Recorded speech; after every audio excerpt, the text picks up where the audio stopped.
Today we're going to go over the basic history of runes, coming up in just a moment.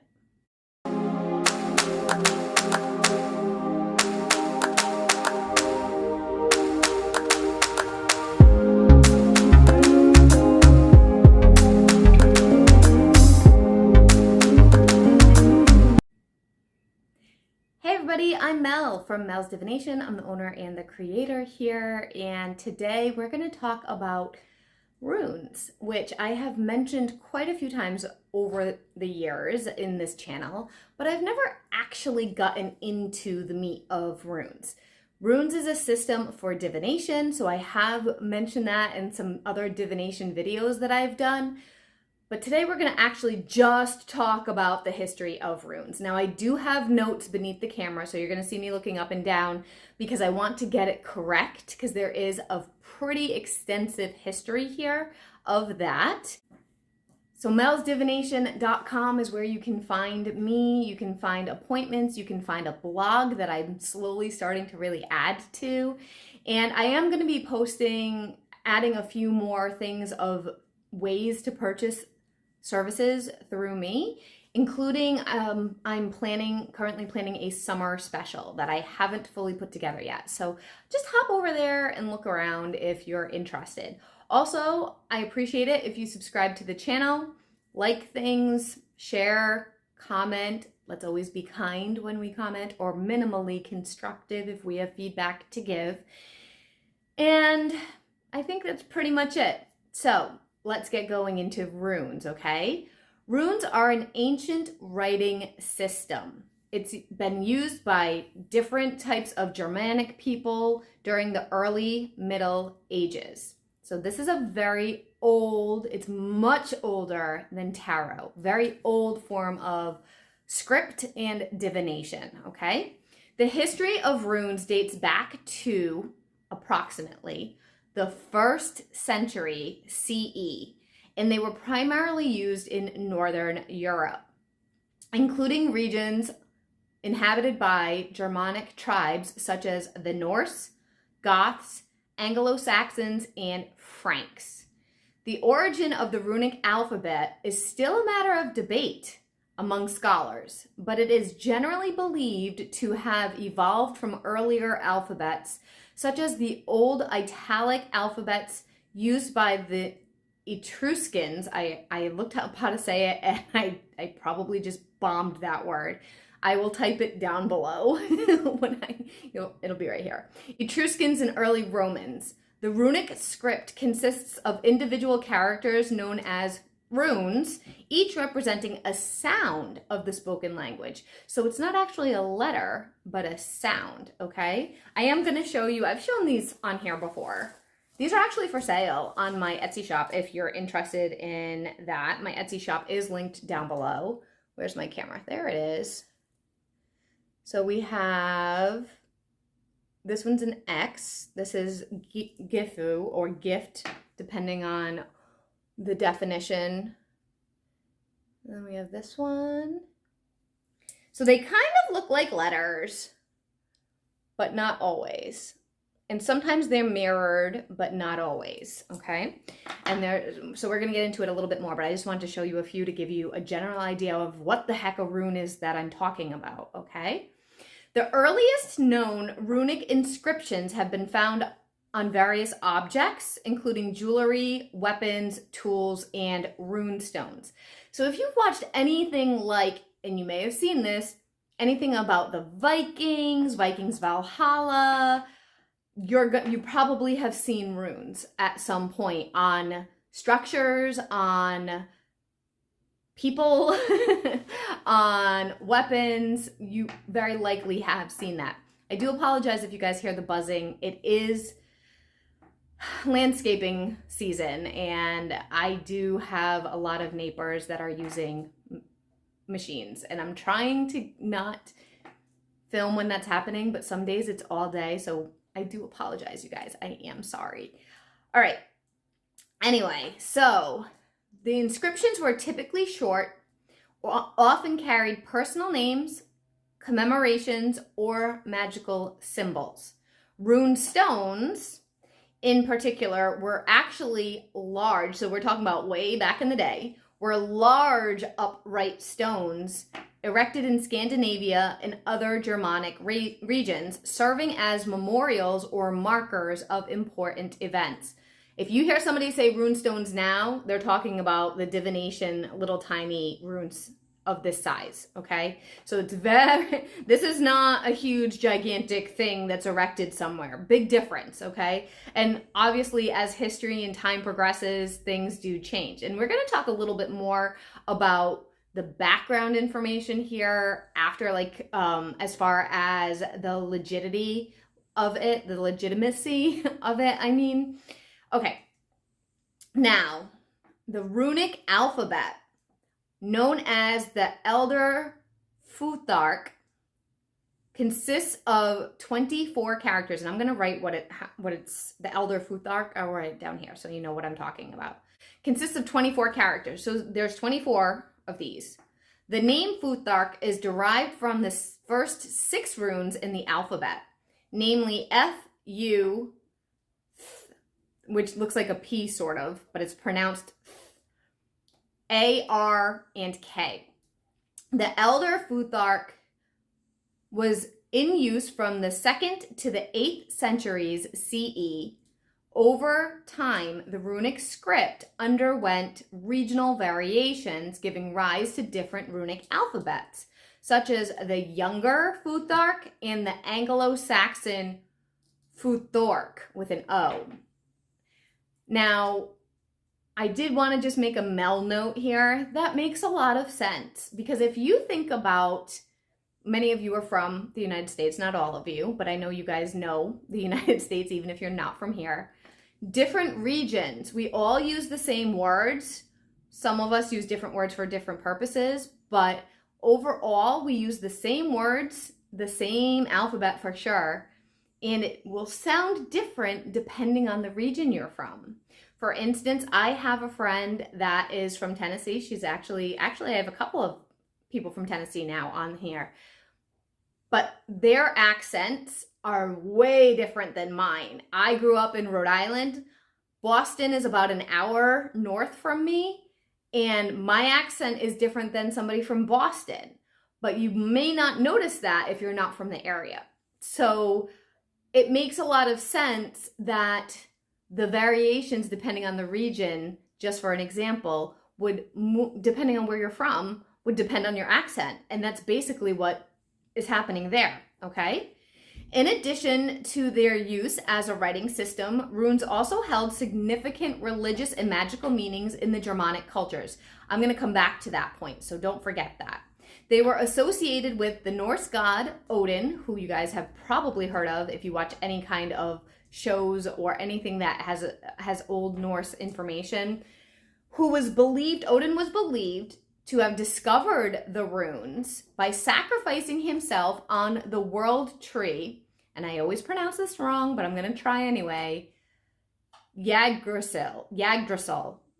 I always say it wrong, so I'm going to write it down here so you guys can see it. As a result, runes were considered sacred and were often used for divination, casting spells, and inscribing protective symbols. Now, I am not of Germanic culture, okay? I do have some Celtic and Norse in me. I have a lot of different cultures that I'm blended from a lot of different people, a lot of different cultures, a lot of different areas of the world. And although I just look like, a plain white girl, which, I mean, technically yes, but when you do my DNA, there's a lot there. Now, one of the reasons why I was drawn to runes way back when I was like 14 years old was because of that history. And I knew I was from that area. Some of my lineage was from that area, and I was fascinated by it. And my cousin actually got me a book on it, which I will eventually share with you guys, but it's literally my favorite and oldest book I have of anything related to paganism, witchcraft, divination, any of it. So I want to do it justice before I share it with all of you. Anyway, people will talk about sigils. We've mentioned sigils a tiny bit on this channel because I don't really use them. Sigils is a form of magic work, which is kind of symbols. And I just don't do it. It's just not my thing. But instead of sigils, I use rune symbols. So for instance, you could have a sigil that you create to protect something. Instead, I use a rune that is a protective symbol. That's how I do it for the most part. Or sometimes I'll combine a few runes, make my own like little rune world. But a lot of people will use runes in their spell work, okay? With the spread of Christianity in Northern Europe during the medieval period, so we're back onto the history part of this, the use of runes declined, as many other things in the pagan era, in the pagan world of any kind, and the Latin alphabet gradually replaced them as the dominant script. However, runic inscriptions continued to be found in various contexts, including church walls, grave markers, on personal items, and more, which preserved a glimpse of the ancient Germanic cultures and their written language. More recently, present day, in recent times, there has been what this person who I did some research on said, a revival of interest in runes. I don't know if I fully agree with that, but I'm going to finish the statement and then we'll talk about my opinions about everything in a minute. I just want to get through the history, actual factual history that I have researched, okay? Particularly among neo-pagan and New Age communities. Now, if you don't know what neo-pagan is or New Age, what those definitions are, comment down below and we can do a bit more information on that another time in another video. Runes are often used for divination, spiritual purposes, and as decorative motifs in art and jewelry. They have also become popular symbols in modern popular culture, appearing in fantasy, literature, video games, and other media as representations of ancient mysticism and power. So that's the background history of runes. Now, number one. That is what I found in a summary of what I found, okay? So there's definitely going to be some information that, depending on what author, if you dive deeper into it, they're going to have a lot more detail. There could even be some contradictory information. And the reason why I'm saying that is when something is this ancient and hasn't been super, super researched, or there's been moments of it that it's kind of like faded away and then it comes back, it's hard to nail down exactly the exact history of something, okay? So there are inconsistencies about the history of runes. That's just how it is. There are inconsistencies, but this is the generalization of that, okay? So if you're looking for more detail into it, I highly recommend you look into authors who write just about runes, people that are professionals in that specific field, because I'm definitely not as professional just in runes. People that have educated themselves and they're historians or things of that nature that could really give you some in-depth, trustworthy information. And I recommend books over videos. If you don't like reading books, perhaps try to find it on an audio version, because often books have to be run through, especially if it's about a historical thing, they have to be fact-checked, most of them. Now that we can privately publish though, self-publish, sometimes, we'll talk about that another time. But usually they have to be fact-checked. They have to be run by an editor and that kind of thing. So be checked by somebody for its factual information to make sure that you're not getting incorrect information. Now, as far as the revival of runes, I have my own opinion about that, because I'm 40 and I discovered runes when I was 14. Does that mean it was a revival in the early 90s? Or is it talking about a revival in the more 2000s, 2020s? Is that what it's talking about? I'm not sure. I'm not sure the specifics of that, because I was interested in this decades ago. But if you really think of the big history of runes, maybe that's considered part of the revival. I found runes the first rune I ever owned, and I wish I had saved it back then, but I didn't know I was going to go into this for work, for a career, for a lifelong thing when I was 15. The first rune I ever had was this one. And it was a round pendant. It was metal, silver, and it had a black X through it, and it had like this cord, and you'd wear it. It was a necklace, and you could tighten it, and it could be a choker, or you could wear it long, and it could be a necklace. And I bought that when I was 15 from a shop in the mall that had all kinds of cool things like that. And the reason why I picked that one is because it stands for gift and love, and it's a really positive, happy one. And when I was that age, I was all about being happy and love and things of that nature. So my experience with runes has been a very long one. Now, I don't use runes the way I used to. I do not regularly pull the runes out and throw them and try to do a reading anymore.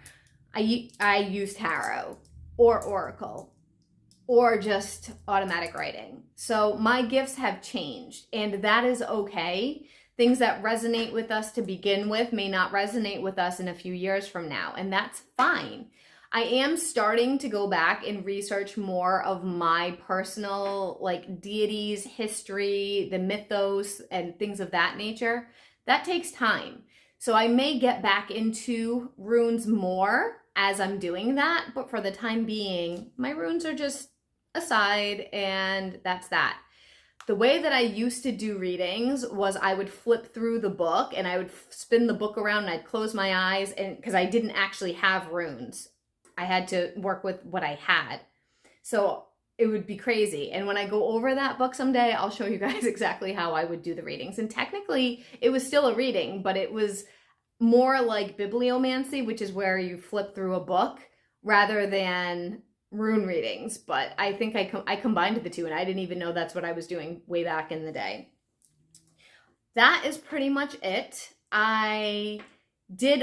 One more thought that I did want to mention about this before we sign off. One last final thing. And this isn't just a rune thought, but because we're talking about runes, we'll focus about that specifically. Do not trust TV shows or movies as your main source of, or video games even, as your main source of info from what a rune is, what a rune means. Because I've seen it on some shows or in some movies. And this also applies to witchcraft symbolism as well. It's often not used correctly, to the point of where it's insulting for people that would be using this information, like that actually use it in practice. Often, not every time, but often it's used incorrectly. I don't remember seeing anything used incorrectly in Vikings, and I mean the entire storyline was about that. So I didn't see anything there that may be one of the only ones that was historically accurate that I know of, and I know it's because the writers did so much research and information around life back then. I think that's it, but just be mindful about social technology and sharing of those things, because anything that isn't coming from a historian or somebody who has been practicing for a long time, it's very likely inaccurate. It may even be inappropriate the way that it's used, and people might just be making things up. For instance, I love the show Supernatural, but there's definitely some things in there that are made up, for sure. So that's all I wanted to say around that. And don't let it ruin your experience, because honestly, a lot of people, a lot of writers, when it comes to things like that, they don't know. They're just, oh, that sounds good. Let's look up a symbol and throw it in there. They don't do their due diligence. If they do, then there's a lot. I have to give a lot of credit to them. That's it. I'm gonna go. Comment down below if you have any questions about this, what your experience with runes has been, if any. And these, I think they're for sale on my Etsy shop for like $20. I have it's the full set. It's 24 of them, and there's pictures of them on my Etsy shop. And the Etsy shop, this is hard to show you guys, but there you go. The Etsy shop is linked down below. So nothing that is mine isn't linked. I do have a TikTok, and that's not linked. I have to fix that. It's melsdivination 0. It's me. And I don't think I'm big enough for anybody to copy me yet. So, and I'm not really on there a lot. It's also in the shorts. So if you're not sure if that's me, it has like the TikTok stamp in the shorts on the shorts videos that I post. So you can find me on TikTok if you're on there. I hope to see you guys soon. Let me know what you thought. And bye for now.